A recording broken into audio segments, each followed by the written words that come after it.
Gaëtan Kirchen, bonjour. Bonjour. Merci de nous accueillir pour cette nouvelle pause café. Donc, vous êtes professeur ici à l'Université de Liège en ingénierie aérospatiale et vous faites de la recherche ici au laboratoire de structures et systèmes spatiaux. Alors ça semble passionnant, mais pour le non-initié, ça ne dit pas grand-chose. C'est quoi les structures spatiales? Alors les structures spatiales, c'est les satellites, les avions, de manière générale les hélicoptères. En fait, c'est tout ce qui vole un peu au-dessus de nos têtes. Alors quand on entend le mot structure spatiale, c'est relié aux aspects mécaniques.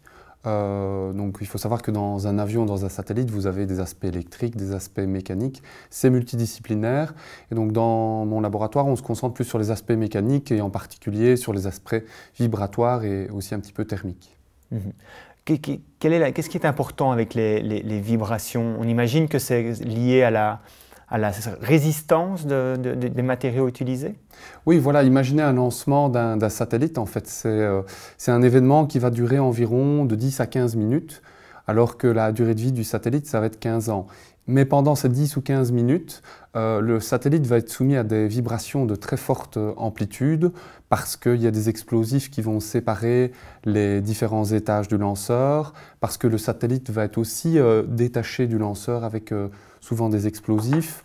Il y a les vibrations des moteurs et donc tout ça donne une charge vibratoire très très importante sur le satellite et on essaye de pouvoir prédire ce qui va se passer et aussi de pouvoir en faire la conception pour que ça tienne le coup.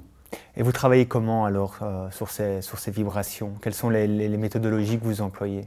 Alors il faut savoir qu'à Liège, il y a une grosse compétence à l'université mais aussi dans le tissu industriel en termes de ce qu'on appelle simulation numérique ou prototypage virtuel.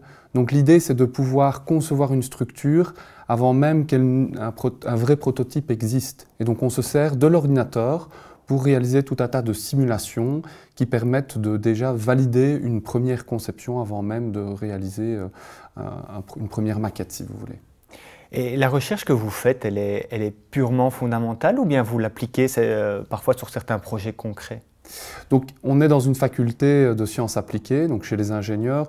Donc on a toujours dans un coin de la tête, évidemment, l'application qui nous intéresse. Même si on peut faire des choses plus en amont, de la recherche plus en amont qui n'intéresse pas toujours directement les industriels, mais on essaye de se trouver une interface entre les sciences et l'application concrète. Donc effectivement, pour les techniques qu'on développe, on peut les appliquer par exemple à des satellites ou à des avions, et donc on a déjà eu l'occasion de collaborer avec l'Agence spatiale européenne par exemple. C'est ça, parce que ça s'appelle structure spatiale, mais vous travaillez aussi sur tout ce qui est aéronautique. Les recherches concernent aussi l'aviation. Oui, parce qu'en fait, un avion et un satellite, c'est un peu le même, je veux dire, les mêmes difficultés. Une fois qu'on envoie quelque chose dans le ciel, le poids a vraiment, c'est un critère très très important. Donc il faut des structures légères qui soient optimisées. Et donc les techniques sont assez similaires, même si ce ne sont pas tout à fait les mêmes, sont assez similaires pour un avion, pour un satellite ou pour une fusée. Donc celui qui fait des avions peut aussi s'intéresser aux satellites et vice-versa. Donc laboratoire de structures et systèmes spatiaux. Les systèmes spatiaux, c'est quoi? Alors les systèmes spatiaux, contrairement aux structures où on ne se concentre que sur les aspects mécaniques, vibrations, thermiques, l'aspect système il est beaucoup plus large. Il faut savoir que, comme pour une voiture, dans une voiture on a de l'électronique, on a de l'hydraulique, on a de la mécanique. C'est aussi vrai pour un avion ou pour un satellite.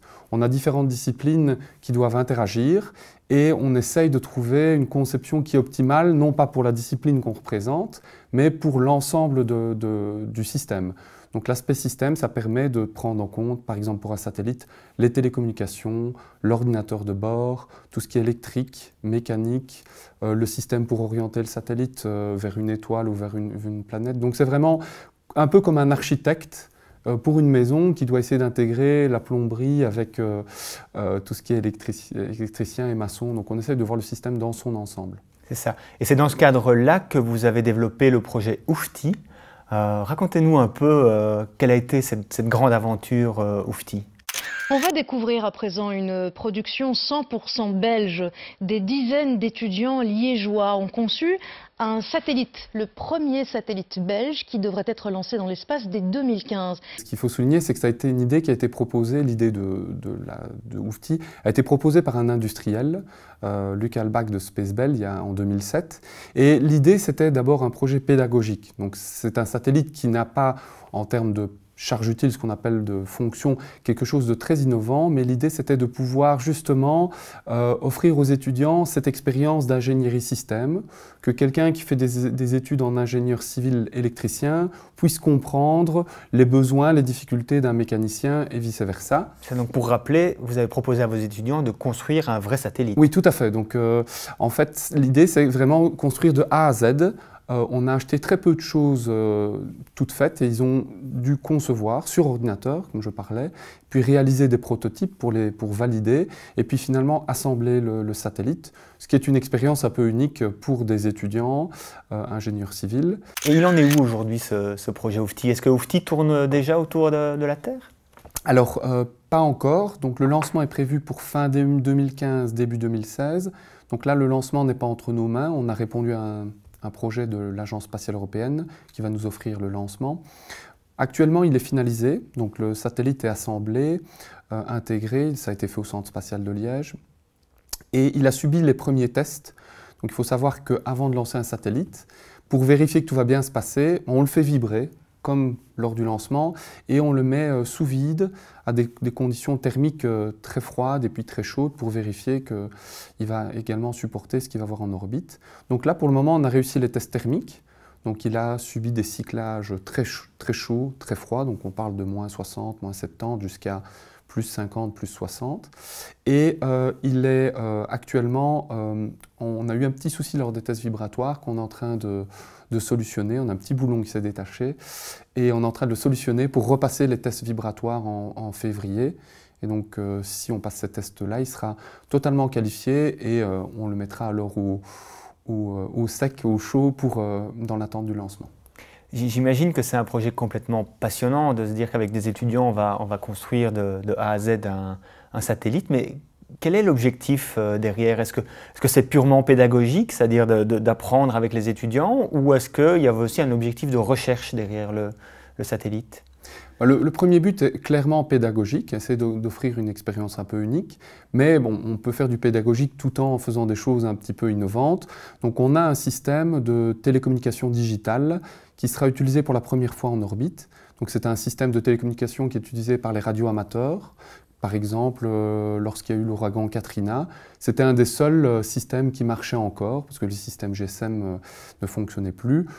Donc on va le valider en orbite. Donc des gens partout sur la planète, du Japon, en Australie, en passant par l'Amérique du Sud, pourront utiliser le satellite pour communiquer durant quelques minutes. Donc ils vont valider ce protocole en orbite. Et on aura aussi des cellules solaires de haut rendement, qui sont fournis par une firme allemande, Azure Space. J'imagine, mais je me trompe peut-être, que c'est aussi une démarche assez innovante. Enfin, est-ce que c'est quelque chose qui se fait régulièrement dans les universités du monde, un projet tel que celui-là, ou c'est relativement unique ce qui s'est passé ici avec Oufti? Alors dans le monde, on n'a pas été les premiers. Hein. Donc les premiers, ce sont les Américains, donc l'université de Stanford. Mais en Belgique, c'était le premier satellite étudiant qui a été fabriqué. Et en Europe, il y a eu quelques exemples avant nous, notamment en Allemagne et au Danemark. Mais on est, disons, parmi le peloton de tête en Europe. Donc ça reste quand même quelque chose d'assez marginal à l'échelle mondiale. Et c'était un one-shot ou c'est une expérience qui a été suffisamment enrichissante que pour la reproduire à l'avenir? Alors les petits satellites, ils connaissent vraiment un développement assez important. Donc l'Agence spatiale européenne commence à regarder aux petits satellites, la NASA, Boeing. Et donc aussi à l'Université de Liège, on aimerait bien faire des choses maintenant peut-être un peu plus ambitieuses scientifiquement, en collaboration avec la faculté des sciences. On avait imaginé une mission pour regarder les lunes de Jupiter. Une mission qui n'a pas pu voir le jour. Et on est en train de travailler avec l'Institut von Karman, donc qui est spécialisé dans tout ce qui est mécanique des fluides, sur une deuxième mission où on va faire carrément de la réentrée atmosphérique. Donc on va essayer de prendre des mesures avec le satellite lorsqu'il rentre dans l'atmosphère. Donc ça, c'est un projet qui est piloté par von Karman et l'Université de Liège vient en support. Vous parlez des petits satellites, mais on n'imagine pas bien ce que c'est, parce qu'on sait que l'atterrisseur qui a atterri récemment sur une comète faisait la taille d'un lave-vaisselle. Est-ce que c'est cet ordre d'idée-là ou c'est encore plus petit? Alors c'est encore plus petit, hein. Donc voilà en fait la maquette ici en carton d'Oufti à l'échelle 1:1. Donc en fait c'est comme un carton de jus d'orange. Ça fait 1 litre, la masse est de 1 kg maximum et la puissance qu'on a à bord est de 1 watt. C'est ça que vous envoyez dans l'espace? Donc c'est ça qu'on envoie dans l'espace. Avec 1 watt, on doit gérer l'ordinateur de bord, l'antenne qui doit communiquer avec la station sol. Alors, pour ceux qui ont connu les vieilles ampoules, il fallait 40-50 watts dans votre cuisine pour éclairer votre cuisine. Ici, on a 50 fois moins pour faire fonctionner le satellite entièrement en orbite. Vous travaillez justement, si je ne me trompe pas, également sur les orbites. Quel est le travail que vous faites à ce sujet? Alors l'idée en fait c'est de pouvoir prédire les trajectoires des satellites.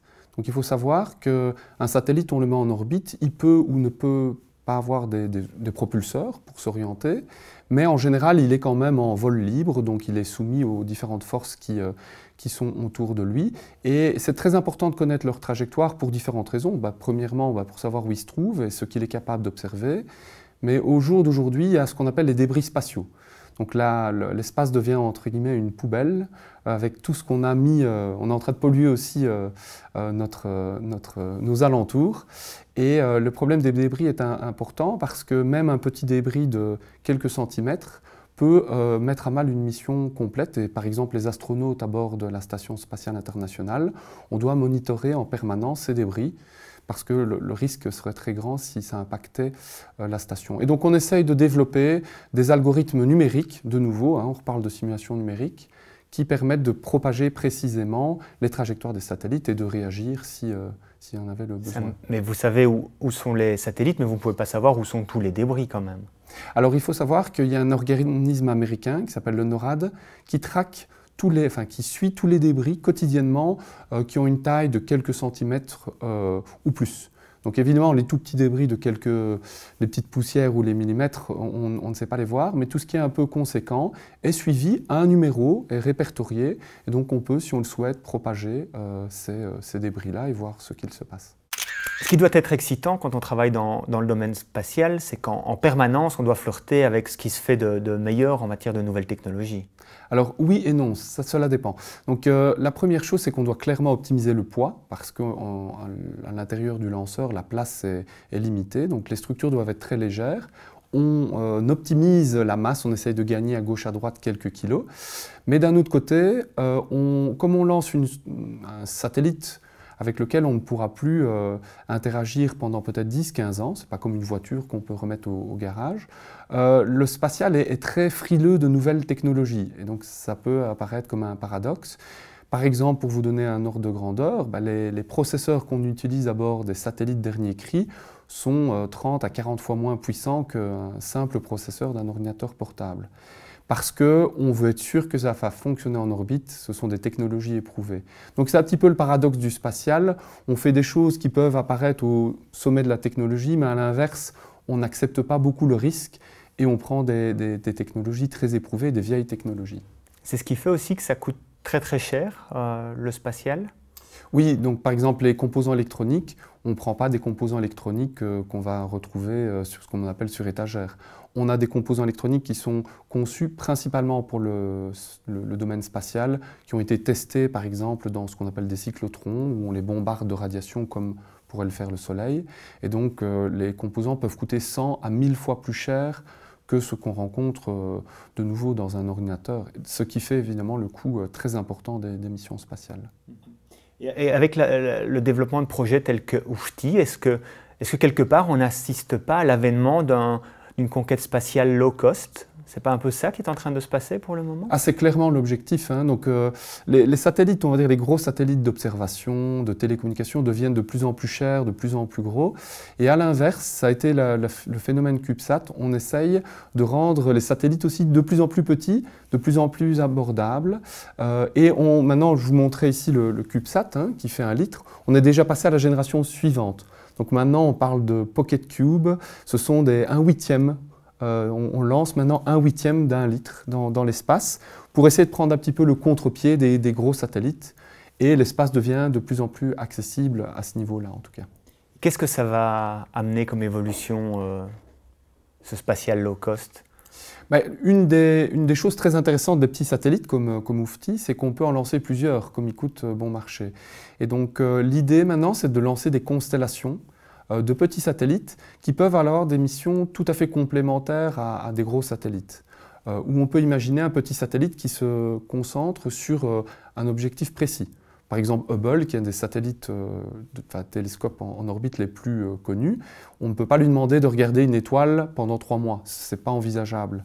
Par contre, un petit satellite, on peut imaginer se concentrer sur une cible bien précise. Donc on arrive à des missions qui sont assez complémentaires avec les gros satellites, qui évidemment ne remplacent pas ce qu'on est capable de faire, mais qui viennent un petit peu en soutien. Et donc il y a des applications qui sont envisagées en termes de surveillance. Par exemple, tout ce qui est armé est intéressé notamment par les constellations dans le but de surveillance du territoire, ou ça pourrait être la surveillance de la planète, tout ce qui est ressources environnementales. Voilà, donc ici on est à l'Université de Liège. Qui dit université dit étudiant. Le spatial, ça fait recette auprès des étudiants? Ça attire les étudiants? Oui, ça attire les étudiants. Donc à Liège, on a 2 masters un peu uniques en communauté française. Un en faculté des sciences, qui lui en fait s'intéresse aux missions des satellites. Donc qu'est-ce qu'on va regarder avec un satellite, qu'est-ce qu'on va observer, des planètes, des étoiles ou même la Terre. Puis il y a un master chez les ingénieurs qui lui va en fait concevoir les structures aérospatiales, que ce soit des avions ou des satellites, pour mettre à disposition, par exemple dans le cas du satellite, des scientifiques pour l'observation. Donc ces 2 masters sont un peu uniques et drainent un certain nombre d'étudiants chaque année.